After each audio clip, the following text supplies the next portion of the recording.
ಹೇಳಬೇಕಾಗಿರೋದೇನು ಅಂದರೆ, ಒಂದು ವಿಷಯವನ್ನು ಬರೆದಿಟ್ಕೋಬೇಕು ನಾವು. ಯಾವ ದೇಶಕ್ಕೆ ಬಲಿದಾನದ ಬೆಲೆ ಅರ್ಥ ಆಗೋದಿಲ್ಲಲ್ಲ, ಆ ದೇಶದ ಭವಿಷ್ಯ ಕರಾಳವಾಗಿರುತ್ತೆ, ಕರಾಳ ಭವಿಷ್ಯ ಇರುತ್ತೆ ಆ ದೇಶ.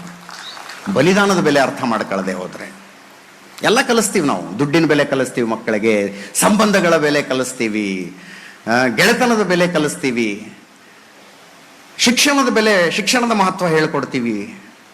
ರಕ್ತದ ಬೆಲೆ ಹೇಳೋದು ಯಾವಾಗ ಅಂತ,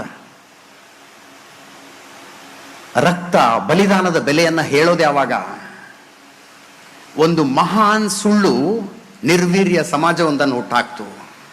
ಮಹಾನ್ ಸುಳ್ಳು. ಒಬ್ರು ಯಾರೋ ಮಾಜಿ ಶಾಸಕರು ಬಂದಿದ್ದಾರೆ ನನ್ನ ಹತ್ರ. ಅವ್ರಿಗೆ ಸರ್ಕಾರದಿಂದ ಬೆಂಗಳೂರಿನ HSR ಲೇಔಟ್ನಲ್ಲಿ ಒಂದು ಸೈಟ್ ಮಂಜೂರಾಗಿದೆ. ಸ್ವಲ್ಪ ದೊಡ್ಡ ಸೈಟ್ ಕೊಟ್ಟಿದ್ದಾರೆ ಸರ್ಕಾರದಿಂದ. ಅವರು ಆ ಸೈಟ್ನಲ್ಲಿ ಈ ಅಪಾರ್ಟ್ಮೆಂಟ್ ಥರ ಕಟ್ಟಿದ್ದಾರೆ, ಒಂದು 7-8 ಮನೆ ಕಟ್ಟಿ ಬಾಡಿಗೆ ಕೊಟ್ಟಿದ್ದಾರಂತೆ.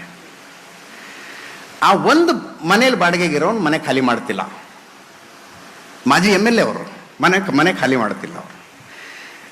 ಅವ್ರು ನನ್ನ ಹತ್ರ ಬಂದು ಏನಾದ್ರು ಮಾಡ್ಬೋದಾ ಅಜಿತ್ ಅವ್ರೆ ಅಂತ ಕೇಳಿದ್ರು. ನಾನೇನಂದೆ, ಒಂದು ಚರ್ಕ ಹಿಡ್ಕೊಂಡು ಮನೆ ಮುಂದೆ ಉಪವಾಸ ಕೂತ್ಕೊಳ್ಳಿ ಅಂದೆ.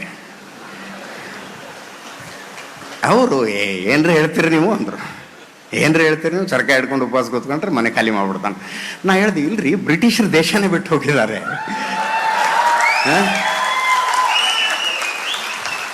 ನಿಜವಾದ ಘಟನೆ ಹೇಳ್ತಾ ಇದ್ದೀನ ನಾನು, ಸುಮ್ಮನೆ ಶಾಸಕರ ಹೆಸರು ತಗೊಳ್ಳೋದು ಬೇಡ ಇಲ್ಲಿ.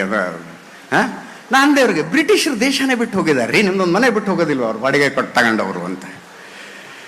ಅವ್ರಿಗೆ ಅರ್ಥ ಆಯಿತು ನಾನು ಆ ಮಾತನ್ನು ಯಾಕೆ ಹೇಳಿದೆ ಅಂತ. ನೀವು ಇಂಥ ಸಂದರ್ಭದಲ್ಲೂ ನಾನು ವಿಷಯ ಇಷ್ಟೇ, ಯಾರೋ ಕೇಳಿದ್ರು ಇನ್ನೊಬ್ರು ಕೊಟ್ಟರು ಅನ್ನೋದಕ್ಕೆ ಸ್ವಾತಂತ್ರ್ಯ ಅಂದರೆ ಸೌತೆಕಾಯಿ ಅಲ್ಲ ಅದು. ಆ ಹೋರಾಟ ಅದನ್ನೊಂದು ಯಾಗ ಅನ್ಕೋತೀರಿ ಅನ್ನೋದಾದರೆ, ಹವಿಸ್ಸಿನ ರೀತಿಯಲ್ಲಿ ಲಕ್ಷಾಂತರ ಯುವಕರು ಪ್ರಾಣ ಕೊಟ್ಟಾಗ ನಮಗೆ ಸ್ವಾತಂತ್ರ್ಯ ಬಂದಿದೆ. ಲಕ್ಷಾಂತರ ಯುವಕರ ಪ್ರಾಣ ಕೊಟ್ಟಾಗ